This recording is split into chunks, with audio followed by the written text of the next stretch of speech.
Hey guys, it's Zach with Joker's Trains, and today we're not going to be running engines. We're not going to talk about engines. We're going to talk about caboose. Caboose. We're going to talk about more than one caboose, however you want to say that. So I got my brand new Lionel B&O I12 cabooses today. They just came in from Legacy Station. I'm going to compare the new ones to my B&O caboose from 2007. So the new ones were in the 2019 Volume 2 catalog, and it seems like I ordered them forever ago, which in reality that was October of 19. That was a little bit of time ago. And the one that's in front of you here, the C2445, that is the caboose that was in, that's one of the I12s that was in the 2007 Volume 2 catalog. So just a quick little bit of history about the I12, or the wagon top caboose as some people call them. They were built by the B&O in the B&O shops in Kaiser, West Virginia. The first order of them was for 100, and they were set to deliver in 1941, which they did. And then due to this small little conflict that we participated in called World War II, there became a shortage of steel, and B&O stopped production on them.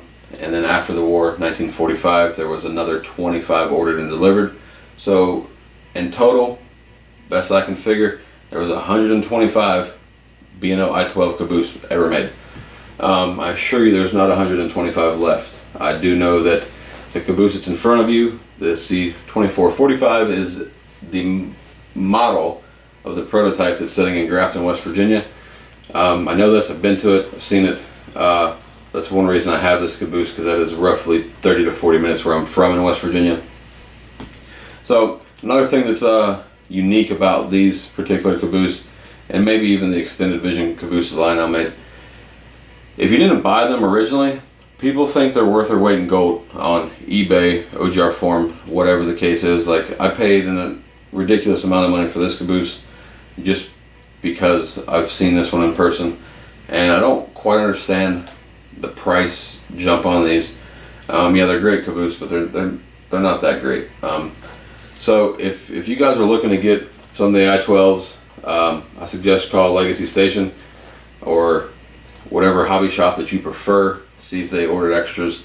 Go ahead and get them before they get snatched up and people got them on the internet for third row prices.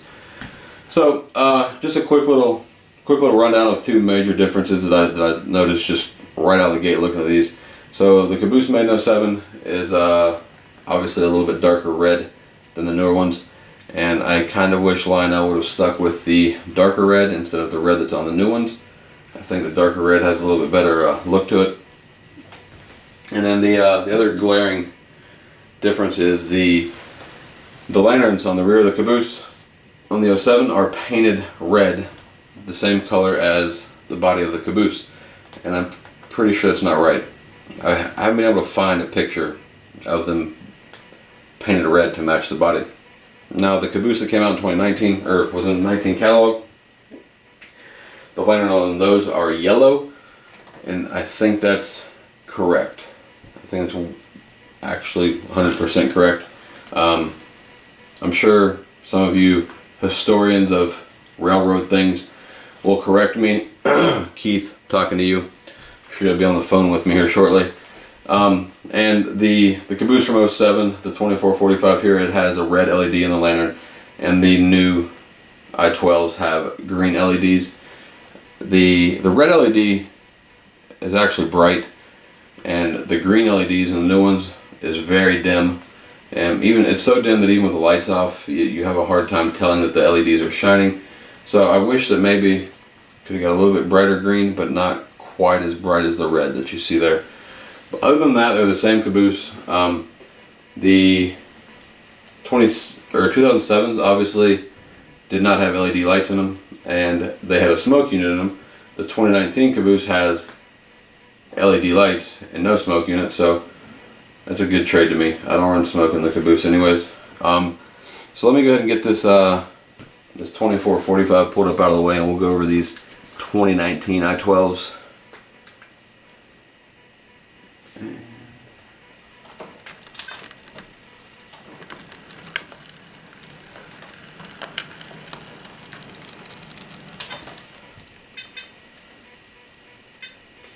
Okay, so the first one you see here is the 2448.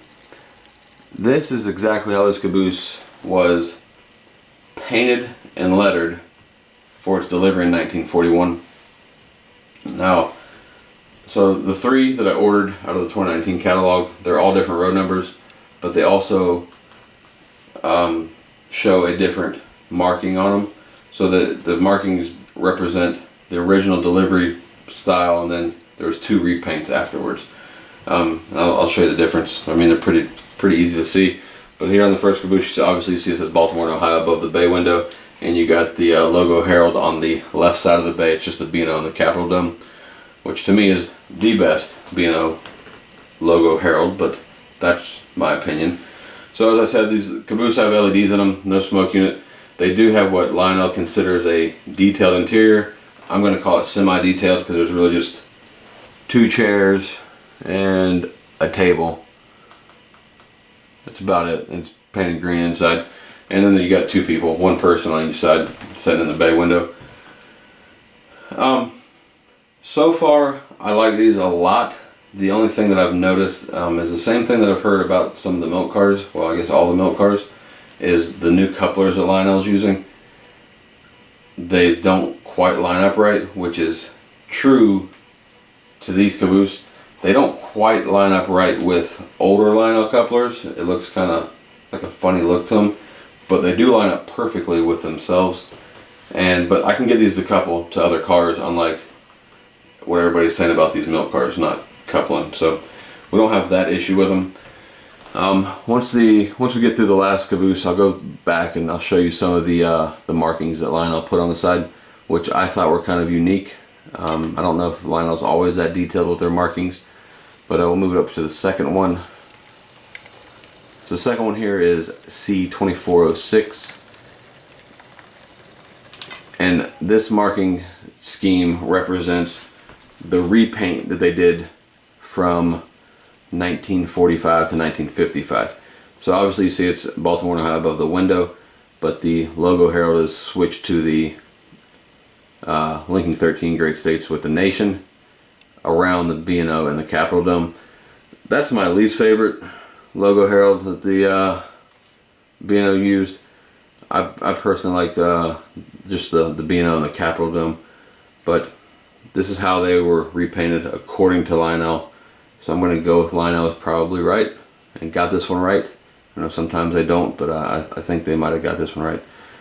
So we'll go ahead and pull up to the third and final caboose that I got today. This one is C2822, and I also put all the item numbers in the description below in case you're wanting to go get these so you don't have to try and dig up the old catalog. So here you can see they changed from the Baltimore and Ohio above the window to just the B&O, and then they moved the logo Herald from the left side of the bay window to the right side of the bay window. If I could get just the B&O with just the B&O and the Capitol Dome as the Herald, that would be the most perfect I-12 caboose they could possibly make me. But there you go, man. You've seen all 3 of the different renditions, because I was just, that kind of guy and just bought all 3 of them. But we're going to zoom in here and see if I can't pick up some of these markings. Alright, so there you got KY, which I'm not real sure what the KY means, unless it stands for Kaiser, because they were built in Kaiser, West Virginia. Then you got a build date of 07 and 45, and then you got 512 below it. So I haven't quite been able to figure out what the 512 stands for, but 0745 is month and year that this was built. And we'll pull up to the other side of the caboose here.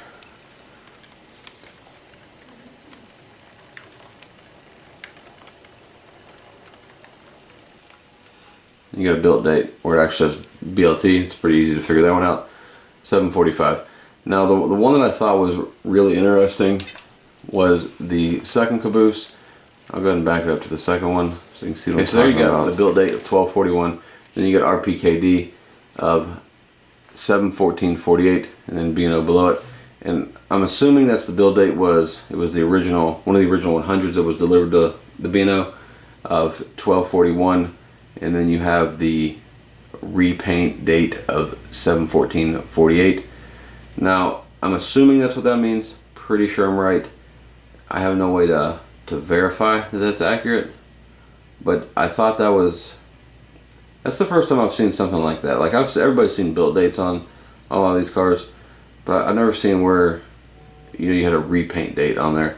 And I've also never seen Lionel, you know, put it in the catalog that the repaint date was a different road number. And I'll just go ahead and back it up to the first one, just so you can see that it is different. Built 12/14 and then just B&O. So I'm assuming that on the second caboose that was the repaint date.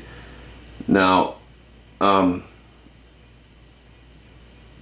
if you're gonna buy one of these cabooses, I would suggest it. I've seen the Lionel version. Obviously, we just saw 4 here, and I have 2 more. And I've seen the third rail brass version of these. And I'm gonna be honest with you. I think I like the B&O or the Lionel version better. I know third rail is supposed to be the greatest, but I actually really like the B&O version a lot better. Let me see if I can get this. See if I can zoom in so we can see the interior real quick. You can see one of the figures in the window there. You can see a little bit of the interior. It's nothing. They're not super detailed interiors like Lionel likes to lead you on to believe in the catalog, but I think they're great cabooses. Otherwise, I wouldn't have bought 3 more. So that's about all I got for this video. Just wanted to do like a quick little comparison. I'm not going to go into a full detailed breakdown of a caboose. I mean, it's a caboose. But if you're looking for a great B&O caboose, there you go. Call Lionel, call Legacy Station, get you one. So let me know what you guys think of these cabooses in the comment section below. Please like the video and subscribe if you haven't already. And see you next time.